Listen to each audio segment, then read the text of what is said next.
하나님의 말씀은 로마서 4장 17절에서 25절의 말씀입니다. 신약성경 245면 로마서 4장 17절에서 25절의 말씀을 찾아서 교독하시겠습니다. 로마서 4장 17절에서 25절의 말씀입니다. 기록된 바 내가 너를 많은 민족의 조상으로 세웠다 하심과 같으니 그의 믿은 바 하나님은 죽은 자를 살리시며 없는 것을 있는 것 같이 부르시는 이시니라. 아브라함이 바랄 수 없는 중에 바라고 믿었으니 이는 내 후손이 이같으리라 하신 말씀대로 많은 민족의 조상이 되게 하려 하심을 인함이라. 그가 백세나 되어 자기 몸이 죽은 것 같음과 사라이 대해 죽은 것 같음을 알고도 믿음이 약하여지지 아니하고 믿음이 없어 하나님의 약속을 의심치 않고 믿음에 견고하여져서 하나님께 영광을 돌리며 약속하신 그것을 또한 능히 이루실 줄을 확신하였으니 그러므로 이것을 저에게 의로 여기셨나니 저에게 의로 여기셨다 기록된 것은 아브라함만 위한 것이 아니요 의로 여기심을 받을 우리도 위함이니 곧 예수 우리 주를 죽은 자 가운데서 살리신 이를 믿는 자니라. 다 같이 읽으시겠습니다. 예수는 우리 범죄함을 위하여 내어줌이 되고 또한 우리를 의롭다 하심을 위하여 살아나셨느니라. 할렐루야. 서로에게 평강이 볼 교훈하는 마음으로 샬롬 인사 나누시기 바랍니다. 샬롬. 샬롬. 대강절 둘째 주일 예배 여러분 잘 오셨습니다. 여러분이 들고 계신 성경책은 방대한 책입니다. 그 내용과 의미에 있어서 아주 방대하죠. 그 성경책 속에는 높은 신앙의 산 등성이도 있고 깊은 인생의 계곡도 있고 우리들이 장래 우리들이 미래에 넓게 열려지는 평원도 있습니다. 그 성경책 속에 두 개의 큰 강이 흘러가고 있습니다. 창세기부터 요한계시록까지 흘러가고 있는 성경의 거대한 두 강, 무엇을 가리킬까요? 하나는 믿음의 강이고 다른 하나는 사랑의 강입니다. 믿음과 사랑이야말로 성경의 2대 주제입니다. 성경은 우리에게 왜 주어졌는가? 인류에게, 우리 각 인생에게 믿음 갖고 살라고. 성경은 왜 우리에게 주어졌는가? 우리가 사랑을 실천하며 살라고 주신 책이 바로 성경책이에요. 오늘 그 중에서도 믿음에 초점을 맞춰서 함께 말씀을 생각해 보고자 합니다. 믿음이라는 단어, 우리말로 아주 평이한 쉬운 단어 아니에요? 근데 과연 믿음이 실체가 뭘까? 뭘 보고 믿음이라고 하는 것일까? 하는 질문을 우리가 하게 됩니다. 근데 다행히 성경에서 이게 믿음이다 라고 하는 믿음에 대한 정의, 믿음에 대한 definition이 나옵니다. 어디에 나오죠? 히브리서 11장 1절에 나오죠. 거기에 보면 믿음은 바라는 것들의 실상이요 보지 못하는 것들의 증거니 하는 말씀이 나오죠. 믿음에 대한 그 정의 의미를 한번 생각을 해보세요. 믿음은 바라는 것들의 실상이다. 무슨 말일까? 실상이라는 단어가 휘포스타시스라는 말인데 합성어입니다. 휘포는 아래, 스타시스는 서 있는 것. 아래 서 있는 것 뭘까요? 여기에 제단꽃이 있다면 제단꽃 아래 받침대가 있죠. 그 꽃이 흔들리지 않도록 떨어지지 않도록 지탱해주는 받침대가 바로 실상의 의미입니다. 그러니까 믿음은 바라는 것들의 받침대다. 무슨 말이냐면 자기가 어떤 대상을 향해서 믿음을 갖고 산다면 그 대상이 성취될 것을, 그 자신이 바람과 소망이 이루어질 것을 향해 나갈 때 우리에게 믿음이 있으면 그 소망이 성취 때까지 우리가 흔들리지 않고 우리 삶을 견고하게 지탱해 주는 것이 바로 믿음이다 하는 것입니다. 믿음은 바라는 것들의 실상입니다. 여러분이 바라고 사는 것들이 성취될 때까지 연약하고 휘청거리는 우리 인생을 든든하게 떠받쳐주고 지탱해주는 받침대와 같은 것이 바로 믿음이다 하는 거죠. 또한 믿음은 보지 못하는 것들의 증거라고 했습니다. 세상에는 우리가 보지 못하지만 분명히 존재하는 것들이 있어요. 그렇지 않습니까? 안 보인다고 없는 거예요?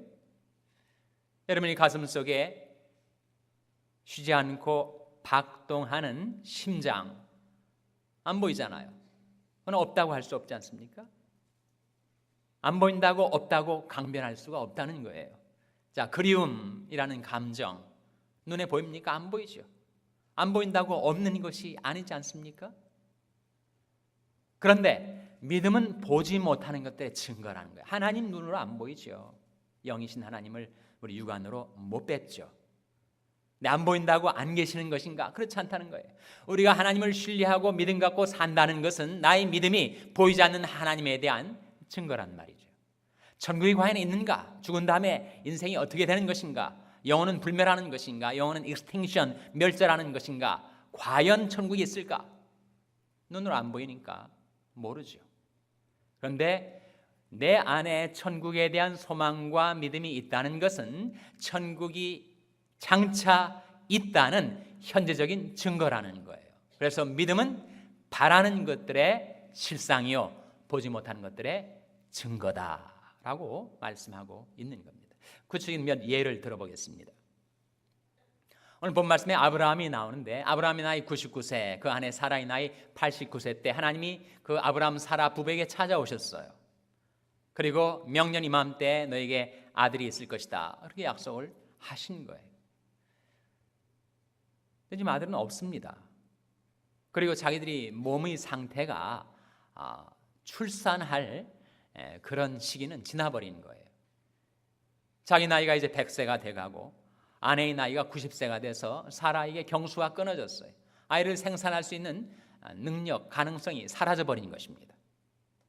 그런데 아브라함이 믿음이 없어 하나님의 약속을 의심치 않고 믿음에 견고하여져서 하나님께 영광을 돌리며 약속하신 것을 능히 이루실 줄을 확신하였기 때문에 그가 독자 이삭을 받아들게 된 것이란 말이죠. 그래서 내가 믿음을 아들을 얻게 될 것이라는 이 아브라함의 믿음, 그 믿음은 바라는 것들, 그 아들을 실제로 받아들게 될 장래일에 대한 실상이다.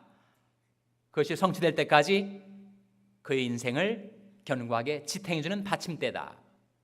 그리고 현재는 아들이 없지만 그가 독자를 얻게 되리라는 그 믿음이 있다는 것은 현재 없는 보이지 않는 것들에 대한 증거다 하는 것이죠.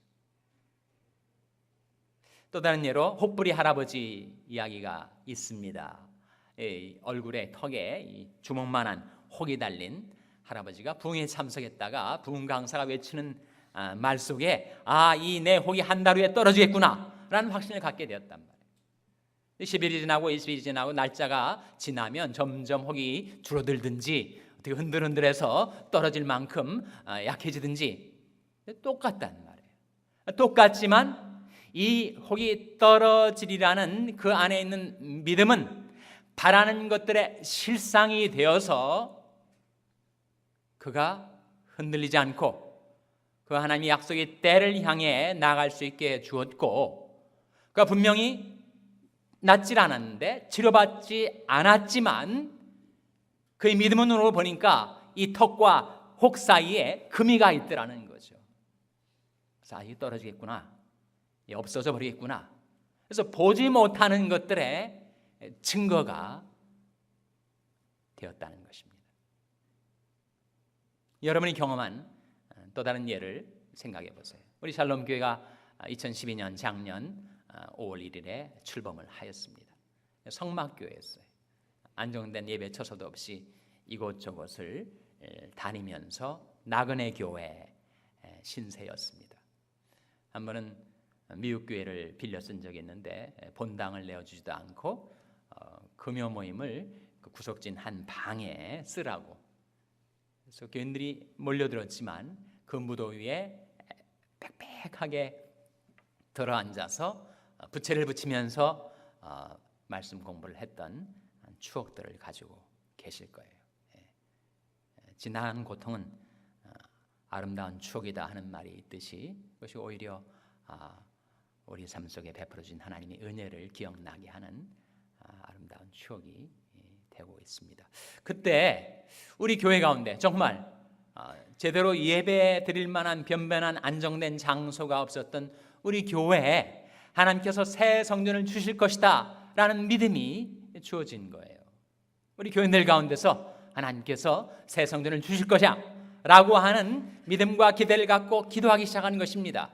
그런데 과연 1년 4개월 만에 여러분이 앉아 계신 이 그와 아름다운 성전에 우리가 들어오게 되었어요.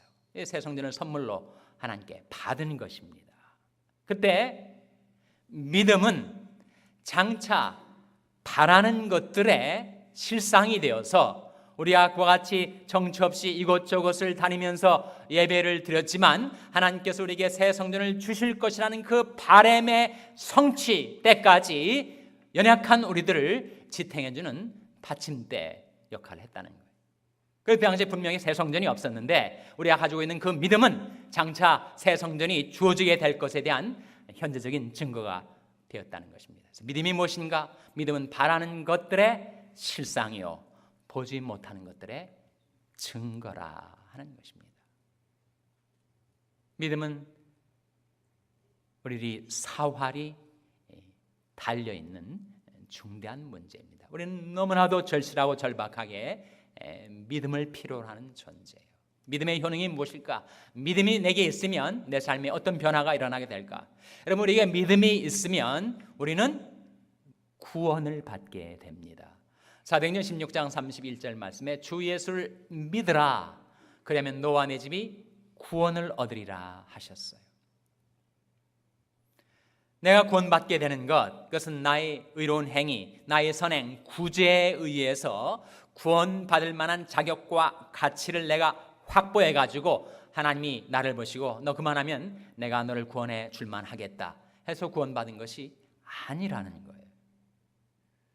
아무 자격도 가치도 공로도 없는 나였지만 주 예수를 믿으라 그러면 너와 내 집이 구원을 얻으리라 하는 하나님의 약속을 붙들고 주 예수를 믿었더니 하나님이 나를 구원해 주셨다.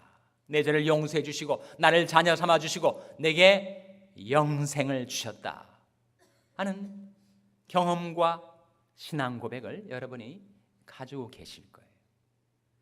우리에게 믿음이 필요한 것은 그 믿음은 우리에게 구원을 가져다 주기 때문입니다.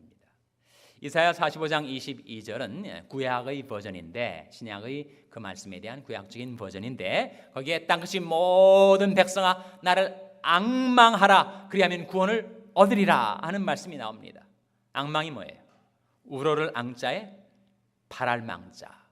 우리 시선, 우리 관심 온통 세상의 땅으로 내어 깔려 있는데 우리가 심령의 눈을 들어 하나님을 앙망할 때, 우러러 하나님을 바라볼 때 그때 하나님의 구원이 우리에게 이른다는 거예요. 내가 의로운 행위 한 것도 별로 없고 내게 어떤 공로나 가치가 없는 허물과 죄악 투성이인 나인데 다만 심령의 눈을 들어 하나님을 바라보았더니 하나님께서 나를 구원해 주셨다. 그래서 믿음은 우리 하나님의 구원을 가져다 줍니다. 죄 용서받고 하나님 앞에 용납받고 그리고 의롭다함을 얻고 그리고 영생을 소망하며 살아갈 수 있게 해줘요. 오늘 본 말씀에 보시면 로마서 4장 25절에 예수는 우리 범죄함을 위하여 내어줌이 되고 또한 우리를 의롭다 하심을 위하여 살아나셨느니라 하는 말씀이 나오는데 우리가 어떻게 구원을 받게 되었는가? 다만 하나님께서 내 모든 죄악을 예수님에게 짊어지게 하시고 예수님을 내어주셨다는 거예요. 예수는 우리 범죄함을 위하여 내어줌이 되고 어디에 내어줌이 된 겁니까? 어디에? 십자가에 내어줌이 되고 우리를 의롭다 하심을 위하여 살아나셨느니라. 예수의 부활을 통해서 내 모든 죄악이 도말되었음을 하나님께서 내 죄를 용서해 주셨음을 사건적으로 입증하셨다는 겁니다. 그래서 로마서 10장 9절에 보면 그런 말씀이 나와요. 내가 만일 내 입으로 예수를 주로 시인하며 또 하나님께서 그를 죽은 자 가운데서 살리신 것을 내 마음에 믿으면 구원을 얻으리니 사람이 마음으로 믿어 의에 이르고 입으로 신하여 구원에 이르느니라. 인간이 과연 어떻게 구원받는가? 구원받는 길이 거기에 명시적으로 나와 있습니다. 내가 만일 예수를 주로 신하며 하나님께서 그를 죽은 자 가운데서 살리신 것을 내 마음에 믿으면 구원을 얻으리니. 그렇게 전적인 하나님의 은혜로 구원받은 우리가 이 세상 광야길을 걷다가 또다시 유혹을 받고 시험을 당하고 내 삶이 위경과 곤경에 처하게 되었을 때, 그때도 우리가 구원을 받는 것은 믿음으로 받는 것입니다. 이스라엘아 여호와를 바랄지어다. 저에게는 인자심과 풍성한 구속이 있습니다. 저가 이스라엘을 그 모든 죄악에서 구속하시리로다. 하나님께 있는 그 인자심과 풍성한 구속의 능력으로 우리와 우리 자녀들이 이 세상 살다가 시험당하고 곤경에 빠져들 때 거기에서 다시 건져 올려주시는 하나님의 구속, 하나님의 구원을 체험할 수 있게 해주는 것도 믿음이라는 겁니다. 그래서 우리에게 믿음이 필요한 것은 우리가 하나님의 구원을 경험하기 위해서입니다. 일단 우리에게 믿음이 있으면 믿음의 효능은 연약하고 휘청거리는 나 인생 나의 존재를 견고하고 탄탄하게 세워주는 효능이 있습니다. 이사야 7장 9절 말씀에 만일 너희가 믿지 아니하면 정령이 굳게 서지 못하리라, 그런 말씀이 있어요. 믿지 않으면 서질 못합니다. 이 세상 험한 세파가 나를 향해 달겨들 때 내게 믿음이 없으면 나는 그냥 나가 떨어지는 거예요. 재기할 의욕도 희망도 잃어버리는 것입니다. 만일 너희가 믿지 아니하면 정령이 굳게 서지 못하리라. 그런데 역대하 20장 20절 말씀에 너희 하나님 여호와를 신뢰하라, 그리하면 견고히 서리라, 그런 말씀이 있어요. 우리가 하나님을 신뢰하면 우리는 재기할 수 있습니다. 재기할 뿐만 아니라 견고히 설 수 있습니다. 견고히 설 수 있을 뿐만 아니라 앞으로 나아갈 수가 있어요. 믿음이 있으면. 지난주일이 대강절 첫 주일이어서 잠깐이면 오시리가 오시리니 지체하지 아니하시리라. 우리 주님께서 나 인생 내 삶 가운데 나를 찾아오실 때 그 주님을 맞이하기 위해서 내게 필요한 세 가지가 있다, 그런 말씀을 제가 증거했는데 한 주간이 지나가지고 기억하기가 쉽지는 않을 겁니다. 제가 한번 시도를 해보세요. 자, 우리 삶 속에 은혜와 축복을 가지고 내게 찾아오시는 나의 주님을 맞이하기 위해서 내게 필요한 세 가지 무엇입니까? 담대함과 인내와 믿음이죠. 그러므로 너희 담대함을 버리지 말라. 이것이 큰 상을 얻느니라. 너에게 인내가 필요하면 너희가 하나님의 뜻을 행한 후에 약속을 받기 위함이라. 오직 나의 의인은 믿음으로 말미암아 살리라.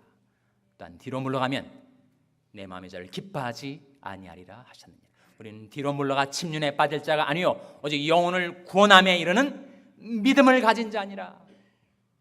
그래서 우리의 믿음이 있으면 우리는 견고히 서서 앞을 향하여 나아갈 수가 있습니다. 인생길에 항상 내가 승승장구만 하게 되는가, 순풍의 돛담배처럼 계속 일치월장 그냥 나는 잘 나가는 그런 인생만 살게 되는, 그럴 수가 없는 거죠. 누구나 인생을 살다 보면 실수할 때가 있고 오판할 때가 있고 실패할 때가 있고 좌절을 경험할 때가 있고 시리에 빠져 디프레션, 그 우울증에서 헤어나오지 못할 때가 있습니다.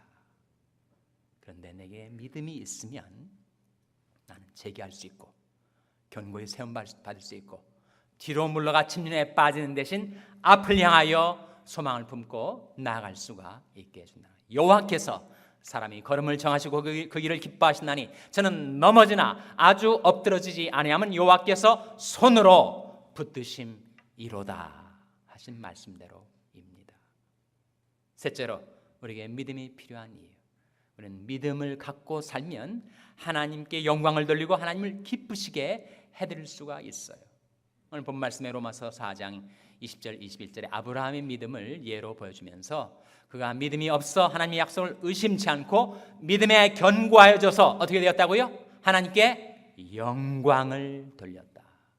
믿음에 견고해지면 하나님께 영광을 돌릴 수가 있습니다.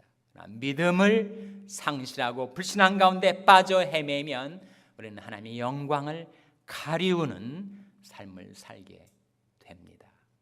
히브리서 11장 6절 말씀에 믿음이 없이는 기쁘시게 못하나니 하나님께 나아가는 자는 반드시 가 계신 것과 또한 그가 자기를 찾는 자들에게 상 주시는 이심을 믿어야 할지니라. 믿음이 없으면 우리는 하나님 아버지를 기쁘시게 못해요. 자식이 아버지를 못 믿어가지고 아버지한테 상의도 안 하고 맡기지도 않고 제멋대로 아버지를 존경하지도 않고 신뢰하지도 않으면 그 아버지 마음이 자식을 바라보면서 어떻게 기뻐할 수가 있겠습니까? 마찬가지죠. 믿음이 없이는 기쁘시게 못하나니 하나님께 나아가는 자는 반드시 가 계신 것과 또한 그가 자기를 찾는 자들에게 상 주시는 이심을 믿어야 할지니라. 요한복음 11장 40절에 예수님께서 말씀하시기를 네가 믿으면 하나님의 영광을 보리라 그렇게 말씀하셨어요. 우리가 믿으면 하나님의 영광을 볼 수 있습니다. 믿지 못하고 불신앙 가운데 체념하고 포기하고 주저앉으면 우리는 하나님의 영광을 경험하지 못하고 맙니다.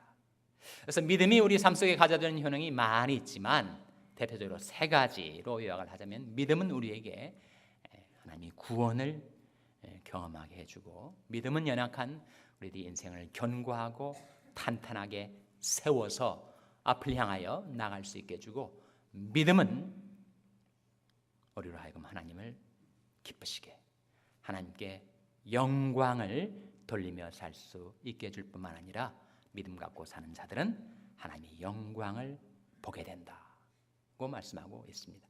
자, 문제는 어떻게 이 믿음이 견고해질 수가 있는가? 내가 어떻게 믿음에 있어서 견고해질 수가 있는가 하는 것이 우리 관심사 아니겠습니까? 세 가지, 우리 믿음이 견고해지기 위해서 세 가지 길이 있다는 거예요. 첫째로 믿음에 견고해지려면 기도의 삶에 전념해야 합니다. 어디에 전념해야 된다고요? 기도의 삶에.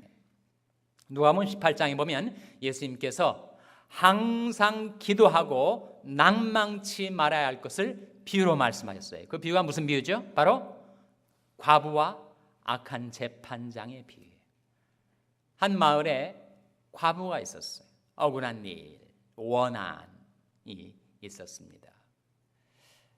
그래서 재판장한테 가가지고 이 억울한 거 좀 신원해 달라고, 내 원한을 좀 펴달라고 호소를 했어요. 그런데 이 재판장이 악한 재판장이었습니다. 하나님을 경외하지도 않고 사람을 무시하는 재판장이었어요. 과부의 그 간청을 그가 뿌리쳤죠. 네, 그 과부가 계속해서 재판장한테 나와가지고 나의 원수에 대한 나의 원한을 풀어주소서 하니까 이 재판장이 속으로 생각하는 거예요. 내가 하나님을 경외하지도 않고 사람을 무시하지만 그냥 뒀다가는 이 과부가 계속해서 나를 괴롭힐 텐데 이 등살에 내가 어찌 살랴, 들어주고 말지, 그렇게 결심을 한 거예요. 그 비유를 말씀하시면서 예수님께서 이 악한 재판장의 말한 것을 들으라. 하물며 너희 천부께서 밤낮 부르짖는 택하신 자들의 원한을 풀어주지 아니하시겠느냐? 속히 풀어주시리라. 그렇게 예수님께서 말씀하신 겁니다. 이 비유를 들으면 좀 질문이 생기죠. 아니, 이 과부가 무슨 원한이 있을까? 또 하나님이 택하신 자들, 바로 우리들을 말하는데, 우리들이 밤낮 부르짖는 택하신 자들이 원한을 하나님께서 풀어주시겠다 하는데, 내가 뭐 누구에 대해서 원한을 푸는 것도 아니고 뭐 화병 있는 것도 아닌데 왜 원한이라는 표현을 썼을까? 여러분 삶 속에 곰곰이 생각해 보시면, 자기 마음, 자기 삶을 들여다보시면 사람마다 원한이 있습니다. 제게도 원한이 있어요. 김장로 박집사에 대한 원한 말고 내 마음속에 원한이 있어요. 어떤 원한이 있는가? 나의 혈육, 나의 가족, 나의 친지, 나의 이웃, 내 자식들, 간악한 마귀가 다가와서 그들을 속이고 꾀고 유혹하고 미혹하고 죄의 결박으로 그들을 사로잡고 그들이 원치 않는 죄악의 구렁텅이로 끌고 다니며 그 인생을 망가뜨리고 그리고 비참하게 살아가는 그 모습을 보면 마음속에 분노가 생긴다는 거예요. 분통이 터진다는 거예요. 그것이 축적이 되면 화가 되는 거죠. 원한이 되는 것입니다. 그래서 하나님, 나의 혈육, 친지, 내 자식 구원해달라고, 고쳐달라고, 건져달라고, 그 시험과 환난, 그 죄악과 그 죄의 결박 다 끊어주시고 풀어주시고 그를 살려달라고 부르짖는 우리들이 간청이 있다는 거예요. 하나님께서 택하신 자들의 밤낮 부르짖는 그 원한을 풀어주지 않으시겠느냐? 속히 풀어주시리라. 그렇게 말씀하시는 비유입니다. 근데 그 비유 결론이 특이해요. 그러나 인자가 올 때 세상에서 믿음을 보겠느냐? 아니, 기도에 관한 말씀, 기도에 관한 비유를 하시고 왜 마지막은 인자가 올 때 세상에서 믿음을 보겠느냐? 그렇게 결론을 맺으셨을까? 그것은 바로 이 기도와 믿음 사이에 불가분의 관계가 있기 때문에 끊을래야 끊을 수 없는 이 기도와 믿음의 관계가 있습니다. 어떤 관계일까요? 여러분, 우리가 기도하지 않으면 믿음 견고해질 수가 없습니다. 그리고 우리에게 믿음이 없다면 우리는 기도하지 않게 됩니다. 믿음이 없는데 어떻게 기도하겠어요? 세상은 다, 인생은 이렇게 되는 것이지 체념하고 결국 자신이 육체나 아니면 세상 기웃기웃하면서 의지하면서 살지, 살아계신 하나님을 의지하지 못하고 기도하지 않지 않겠습니까? 그래서 기도하지 않고서는 우리 믿음이 견고해지지 못합니다. 그리고 믿음이 없이는 우리는 기도하지 못합니다. 기도 가운데서 우리가 항상 100번 기도하면 100번 응답을 받는가? 그렇진 못하죠. 응답받지 못할 때도 많이 있습니다. 그러나 기도의 그 시행착오를 통하여, 기도의 삶의 우여곡절을 통하여 우리는 하나님께서 나를 긍휼히 여기시고 나의 기도에 귀를 기울이시고 In His time, in His way, 하나님의 때 하나님의 방법으로 내 기도를 응답해 주시는구나 라고 하는 것을 체험할 때마다 연약했던 나의 믿음이 견고하게 세워지게 된다는 거예요. 그래서 우리 믿음이 견고해지려면 기도의 삶에 전념해야 합니다. 둘째로, 우리 믿음이 견고해지려면 우리는 말씀에 창념해야 합니다. 그럼 믿음은 의지력하고 다르죠. 천성적으로 의지가 강한 사람이 있고 의지가 박약한 사람이 있습니다. 믿음이 그것과 같은가? 아니죠. 그럴 수가 없죠. 믿음이 신념인가? 신념도 아닙니다. 신념은 대단한 일을 이루어낼 수 있지만 믿음이 신념은 아닙니다. 믿음은 정신력이 집중으로 이루어낼 수 있는 것인가? 그렇지 않습니다. 믿음은 내 안에서 자가 생산되는 것 아니고 밖에서 들어오는 거예요. 믿음은 외부로부터 내 안으로 들어오는 것입니다. 무엇이 들어와야 내 속에 믿음이 생겨나는가? 하나님의 말씀이 들어와야 내 속에 믿음이 생성이 됩니다. 로마서 10장 17절 말씀에 그러므로 믿음은 들음에서 나며 들음은 그리스도의 말씀으로 말미암았느니라. 믿음은 어디서 난다고요? 믿음은 들음에서 나고 들음은 그리스도의 말씀으로. 그러니까 믿음은 하나님의 말씀, 그리스도의 말씀이 내 안에 들어와 깨달아질 때 그 말씀이 내 안에서 믿음으로 화하는 것입니다. 그래서 내 믿음이 견고해지려면 그 말씀이 내 안에 풍성히 거하도록 해야겠죠. 그것이 다만 지식과 문자와 언어로 남아있는 것이 아니라 살았고 운동력 있는 하나님의 말씀이 내 속의 역사에서 나의 심령을 새롭게 변화시키고 내 연약했던 나의 믿음을 견고하고 탄탄하게 세우는 것을 우리가 체험해야 됩니다. 내 믿음이 견고해지려면 말씀에 창념해야죠. 지금 내가 너희를 주와 및 그 은혜의 말씀께 부탁하노니 그 말씀이 너희를 능히 든든히 세우사. 사람의 믿음은 말씀으로 생겨나고 말씀으로 자라게 되는 것입니다. 우리가 다 믿음이 연약하고 부족하지만 우리 하나님 말씀에 창림할 때 그 말씀이 내 심령을 새롭게 하고 내 연약했던 믿음을 견고하게 세워준다는 거죠. 셋째로, 나의 믿음이 견고해지려면 나는 순종의 삶을 지속적으로 살아야 합니다. 이런 산상순의 결론이 마태복음 7장에 나오는데 예수님께서 바로 집 짓는 비유를 드셨어요. 두 사람이 있는데 한 사람은 집을 짓는데 그 집의 건축의 결과물은 똑같아요. 허위된 멀쩡했습니다. 근데 한 집은 바람이 불고 창수가 나고 홍수가 밀어닥쳐도 끄떡 없는데 한 집은 바람이 불고 창수가 나자 흔들흔들하다가 와르르 무너지게 되더라는 거예요. 그래서 그 주초를 반석 위에 지은 사람은 지혜로운 사람이다. 주초를 모래 위에 지어서 사상 누각을 만들어 놓은 사람은 어리석은 사람이다 라고 말씀하면서 그 양자의 차이가 뭐라는 것입니까? 나의 이 말을 듣고 준행하는 자는 그 집을 반석 위에 세운 지혜로운 사람이고 나의 말을 듣고도 준행치 않는 자는 그는 모래 위에 집을 지은 사람과 같다. 결국 그 차이가 무엇인가? 순종과 불순종의 차이라는 거예요. 그래서 우리가 날마다 우리 생활 속에 하나님 말씀이 깨달아지는 순간 그 말씀으로 돌이키고 그 말씀을 순종하며 살 때마다 연약했던 나의 믿음이 견고하게 세워진다 하는 거죠. 유다서 1장 20절 21절 말씀에 사랑하는 자들아 너희는 너희 지극히 거룩한 믿음 위에 자기를 건축하며 성령으로 기도하며 하나님의 사랑 안에서 자기를 지키며 영생에 이르도록 우리 주 예수 그리스도의 긍휼을 기다리라 하는 말씀이 나오는데 그 말씀 가운데 너희는 너희 지극히 거룩한 믿음 위에 자기를 건축하라 그렇게 말씀하고 있습니다. 그러므로 내 사랑하는 자들아 견고하며 흔들리지 말며 항상 주일에 더욱 힘쓰는 자들이 되라. 이는 너희 수고가 주 안에서 헛되지 않은 줄을 알미라.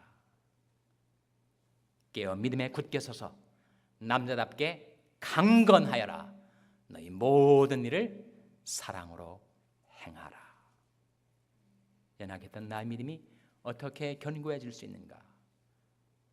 기도의 삶에 전념하고 말씀의 삶에 창념하고 순종의 삶에 지속적으로 자신을 드릴 때 저와 여러분 우리 믿음을 견고하게 세워주셔서 깨어 믿음에 굳게 서서 남자답게 강건하여라. 너희 모든 일을 사랑으로 행하라 하신 말씀이 저와 여러분의 삶 가운데 이루어지게 되시기를 주님의 이름으로 축원합니다. 기도하시겠습니다.